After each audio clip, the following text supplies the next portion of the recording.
বিশ্বব্যাংকের ঋণে ভোলার প্রায় ৬ কোটি টাকা ব্যয়ে নির্মিত হয়েছে মৎস্য অবতরণ কেন্দ্র। কিন্তু বরফকল ও অন্যান্য সুবিধা না থাকায় মুখ ফিরিয়ে নিয়েছে জেলে ও ব্যবসায়ীরা। এদিকে ভবন হস্তান্তরের পর প্রায় ৩ মাস পার হলেও উন্মুক্ত হয়নি অবতরণ কেন্দ্রটি। জেলে ও মৎস্য ব্যবসায়ীদের অভিযোগ, নিম্নমানের কাজ করায় চালু হওয়ার আগেই দেখা দিয়েছে ভবনে বিভিন্ন অংশে ছোট ছোট ফাটল, ভেঙে গেছে টাইলসও।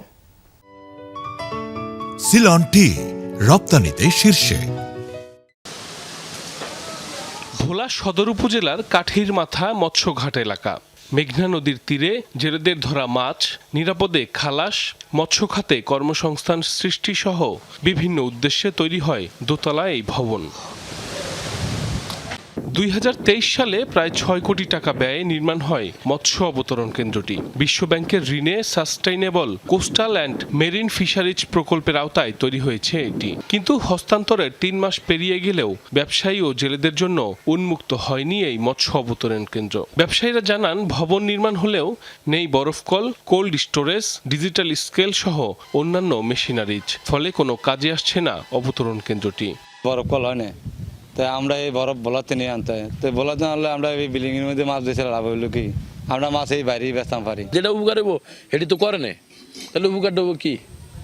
যেটা প্রয়োজনীয় জিনিস সেটা তো করতে হবো। খারে যে মাছ বেচছো ওরকম কোনো লাইন কাদা নাই এটার ভিতরে। মৎস্য অবতরণ কেন্দ্রের স্থান নিয়েও অভিযোগ রয়েছে ব্যবসায়ীদের।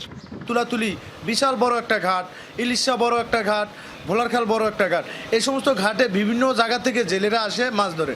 কিন্তু ওই যে কাঠির মাথা ঘাট, এই ঘাটে জেলেরা ছোট ছোট জেলেরা ওই জায়গায় মাছ বিক্রি করে। একটা কোলেস্টার নাই, একটা বরফ মিল নাই, হেন মাছ কিনে নিয়ে আমাকে লাভটা কি?